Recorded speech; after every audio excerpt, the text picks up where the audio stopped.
తిరిగి BCN news కి స్వాగతం. నకిలీ పోలీసులుగా నటిస్తూ ఓ ఇద్దరు వ్యక్తులు ప్రేమ జంటల నుంచి డబ్బులు వసూలు చేస్తున్నారు. వీరి వేధింపులు తాళలేక బాధితులు పోలీసులను ఆశ్రయించడంలో ఈ నకిలీ పోలీసులను అరెస్ట్ చేశారు. వీరిపై గతంలో పలు కేసులు కూడా ఉన్నాయి. ఈ ఘటన విశాఖలోని పెందుతులో చోటు చేసుకుంది. పెందుత్తి పరిసర ప్రాంతాల్లో నకిలీ పోలీసులుగా నటిస్తూ ప్రేమ జంటల నుంచి నగదు దోచుకుంటున్నారు. నిందితులైన శివప్రసాద్, కందరపు గోపి పోలీస్ యూనిఫామ్ ధరించి స్కూటీపై తిరుగుతూ బీచ్లో ఉన్న ప్రేమ జంటలను పట్టుకుని మీపై కేసులు పెడతామంటూ బెదిరించి వారి నుంచి డబ్బులు దోచుకున్నారు.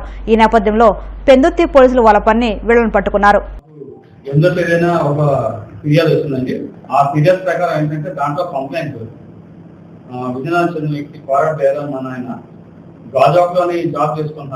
చూసుకుంటే ఆరోగ్య ఏం చేశారంటే తన 2 వీలర్ వెహికల్ మీద విజయనగరం బయలుదేరి వెళ్ళారు. వెళ్తుండగా అడవారం జంక్షన్ నుంచి సొంటియం మధ్య దారిలో మధ్యలో కొంతమంది వ్యక్తులు ఏం చేశారంటే పోలీస్ అని చెప్పి వాళ్ళ వెహికల్ ఆపి మీ మీద కేసు పెడతాం, మీరు అంటే యాక్చువల్ వాళ్ళ రిలేటివే ఆమెతో పాటు వెళ్తున్నారు కాబట్టి మీ మీద కేసు పెడతాం, మీరు డబ్బులుగా ఇవ్వకపోతాయని చెప్పి బలవంతంగా ఏం చేశారంటే డబ్బులు లేవంటే వాళ్ళు తెలివిగా QR కోడ్ స్కాన్ చేయించుకున్నారు. ఫోన్ పే చేయించుకున్నప్పుడు కోడ్ ఇచ్చారు. QR కోడ్ స్కాన్ చేయించుకొని చీరలో ఈ సుమారు 9 o'clock అవుతున్నప్పుడు ఆరోగ్యాలని. సో దాని మీద మా గవర్నమెంట్ సిపి గారికి ఆయన వెంటనే వాట్సాప్ మెసేజ్ చేయగా ఆయన ఆదేశం మేరకు మా సిపి ఆదేశం మేరకు వెంటనే దాని మీద కేసు ఇచ్చేయడం అయింది.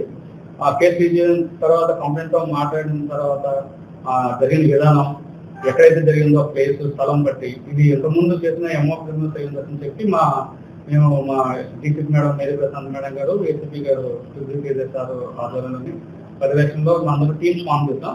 టీమ్స్ ఫామ్ చేస్తే ఎవరైతే ఇది హ్యాబిచుయేటెడ్ అవుతారో వీళ్ళు ఆల్రెడీ అలవాటు పడి ఉంటే వీళ్ళు దొరకడం కష్టం అని చెప్పి మేము కూడా వాళ్ళ కోసం టీమ్ ఫామ్ చేసినప్పుడు స్కాన్ చేస్తుంది డెబిట్ క్రెడిట్. ఏదైనా ఒక అమౌంట్ వెళ్ళేటప్పుడు ఒక దగ్గర డెబిట్ ఇంకో క్రెడిట్ అవుతుంది. సో మేము దీంట్లో ఫస్ట్ ఇనిషియేషన్ లో భాగంగా డెబిట్ అయిన అకౌంట్ నెంబర్ నుంచి వెళ్ళాం. డెబిట్ అయిన అకౌంట్ నుంచి రూట్ తీసుకెళ్తే క్రెడిట్ ఎక్కడైనా క్రెడిట్ అయిన అకౌంట్ నెంబర్ యొక్క మొబైల్ నెంబర్ తర్వాత ఫైనాన్షియల్ టెక్నికల్ గా వెళ్తూ వాళ్ళ యొక్క పాత ఏదైనా ఇంకో ఆన్లైన్ నెంబర్ వాడుంటారు నుంచి లొకేషన్స్ ఆ బేస్ చేసుకుని మేము నిన్న రాత్రి మనకి దాంట్లో భాగంగా సరిపల్లి ఏరియాలోని మళ్ళీ అదే అటెండ్ చేయడం కోసం వాళ్ళు పట్టుకోవడం జరిగింది.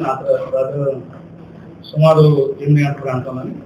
అయితే వాళ్ళని ఎంక్వైరీ చేసిన తెలిసిన నిజాలు ఏంటంటే వీళ్ళిద్దరూ కలిపి దాంతో మొదట అతని పేరు ఎక్కించుకున్నాము. అతని పేరు ఎత్తపాక శివప్రసాద్.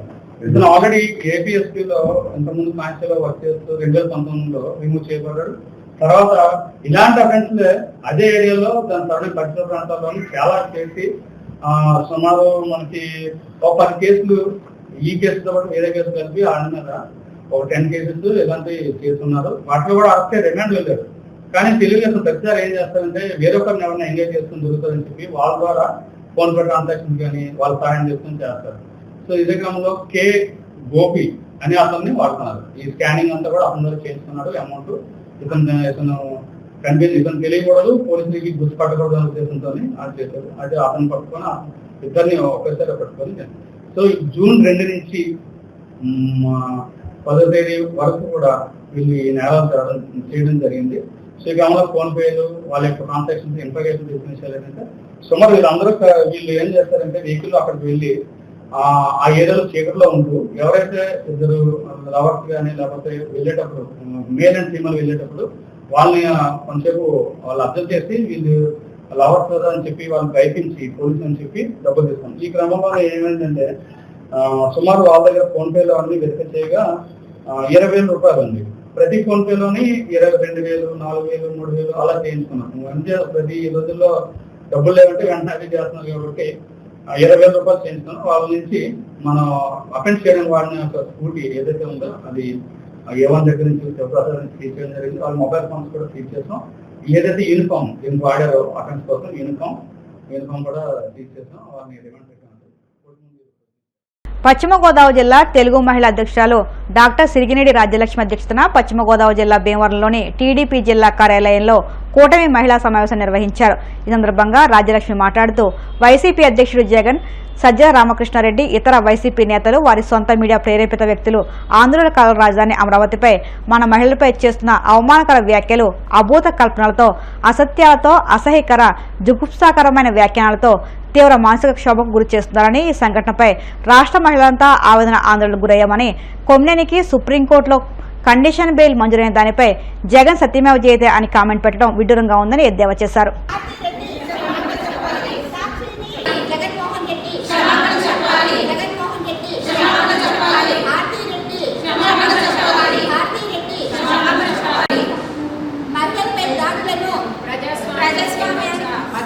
మహిళలపై దాడి ప్రజాస్వామ్యానికి మచ్చ, మహిళలపై దాడి ప్రజాస్వామ్యానికి మచ్చ, మహిళలపై దాడి మహిళలపై దాడి ప్రజాస్వామ్యానికి మచ్చ, మహిళలపై దాడి ప్రజాస్వామ్యానికి మచ్చ. మరి గత వారం రోజుల నుంచి మనం చూస్తూనే ఉన్నాము. మనం ఈ రోజున ఏం జరుగుతుందో, మహిళల్ని సాక్షి ఛానళ్ళు ఏ విధంగా కించపరిచారో అన్నది మనకందరికీ తెలిసిన విషయమే. మరి సాక్షి ఛానల్లో చాలా చక్కగా హ్యాపీగా కూర్చొని పేటీఎం జర్నలిస్టులు కొమ్మినేని శ్రీనివాసరావు, కృష్ణరాజు కూడా చక్కగా పరాచికలాడుకుంటా ఆంధ్రప్రదేశ్ మహిళలని, అమరావతి రైతు మహిళల్ని ఏ విధంగా మాట్లాడారో మనందరం చూసాము. అమరావతి రాజధాని వేసర రాజధాని అంటండి. ఇంతకన్నా దారుణమైన మాటలు ఇంకెక్కడైనా ఉంటాయా అని ఈ రోజున అడుగుతున్నాం మేము. మరి వీళ్ళిద్దరికీ కూడా వత్తాసు పడటానికి జగన్మోహన్ రెడ్డి ఒక నాయకుడి కింద ఉన్నాడు అంటే ఈ ఆంధ్రప్రదేశ్ చేసుకున్నటువంటి దురదృష్టం అని చెప్పి మేము ఈరోజు తెలియజేస్తున్నాము. ఈ రోజున కండిషన్ బెయిల్ మీద కొమ్మినేని శ్రీనివాస్ బయటకు వచ్చాడు. కండిషన్ బెయిల్ అంటే ఏంటో ఒక వీరాది వీరుడు, సమర యోధుడు బయటకు వచ్చినంత ఇదిగా హ్యాపీగా ఫీల్ అవుతున్నాడు జగన్మోహన్ రెడ్డి. కానీ ఆ కండిషన్ బెయిల్ ఏంటో అన్నది అందరికీ తెలిసిన విషయమే.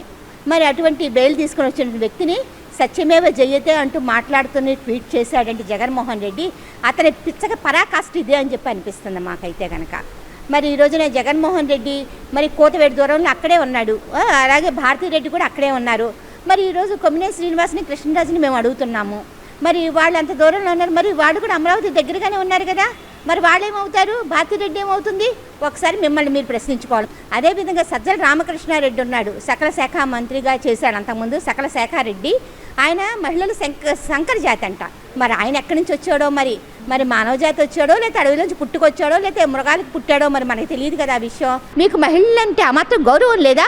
మహిళలను గౌరవించడం మన ఆనవాయితీ, మహిళలు గౌరవించారు అన్నటువంటి కొమ్మినేని శ్రీనివాస్ అనేటటువంటి వ్యక్తి ఈ రోజున మృగాల కన్నా హీనంగా మాట్లాడాడంటే ఇంకా అది పిచ్చిగా పరాకాష్ట అని చెప్పి మేము తెలియజేస్తున్నాము. వీరందరికీ కూడా తగిన శిక్ష వేయాల్సిందిగా చెప్పి మేము చెప్తూ థ్యాంక్ యూ వెరీ మచ్. మహిళల స్వేచ్ఛను కాలరాసే విధంగా రాజధాని వేసల రాజధాని అని అనుచిత వ్యాఖ్యలు చేసిన కొమ్మినేని శ్రీనివాసు, కృష్ణంరాజులను సమర్థిస్తున్న జగన్మోహన్ రెడ్డి, నీకు ఇంతకన్నా మంచి మాటలు కానీ ఇంతకన్నా నీ నోటి నుంచి మేమేమీ ఆశించట్లేదు. ఎందుకంటే నువ్వొక 41 కేసులు పెట్టుకుని కండిషన్ బెయిల్ మీద బయటకు వచ్చి తిరుగుతున్న వ్యక్తివి.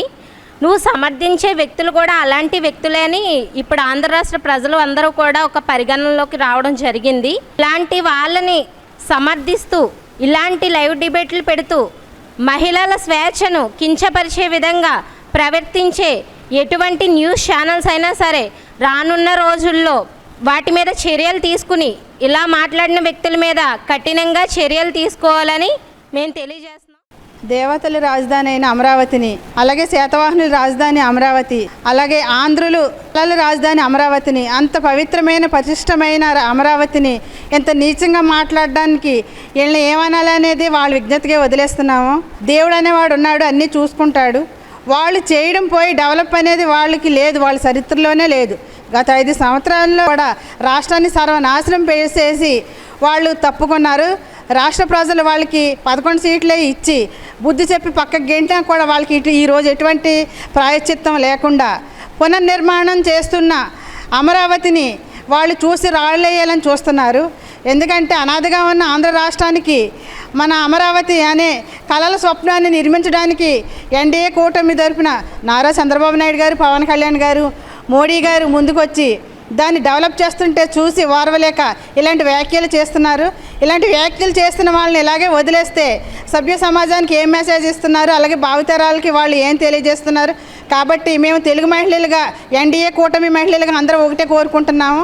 ఇలాంటి వ్యాఖ్యలు చేసిన వాళ్ళని ఊరికినే ఉపేక్షిస్తే వాళ్ళని అలాగే వదలకుండా వాళ్ళకి గట్టిగా బుద్ధి చెప్పాలని మేము ఈ సందర్భంగా తెలియజేసుకుంటున్నాము. వార్తలు ముగించే ముందు ముఖ్యాంశాలు మరొక్కసారి. చేనేతలకు వేతనాలు పెంచుతూ ఏపీ ప్రభుత్వం కీలక నిర్ణయం. ఆప్కో లేపాక్షి పనితీరు మెరుగుకు ఐఏఎంతో ఒప్పందం చేసుకున్నట్లు మంత్రి సవిత వెల్లడి. బాపట్ల కార్పొరేట్లో బ్యాంకర్ల జిల్లా స్థాయి సమీక్ష సమావేశం. రుణాల పంపిణీలో ప్రభుత్వం నిర్దేశించిన లక్ష్యాలను అధికారులు 100% చేరుకోవాలని కలెక్టర్ సూచనలు. కొమ్మినేని కేసులో దుర్మార్గంగా వ్యవహరించారన్న వైసీపీ లీగల్ సెల్ అధ్యక్షుడు మనోహర్ రెడ్డి. కూటమి సర్కార్ కుట్రలకు న్యాయ వ్యవస్థ చెక్ పెట్టిందని ఎద్దేవా.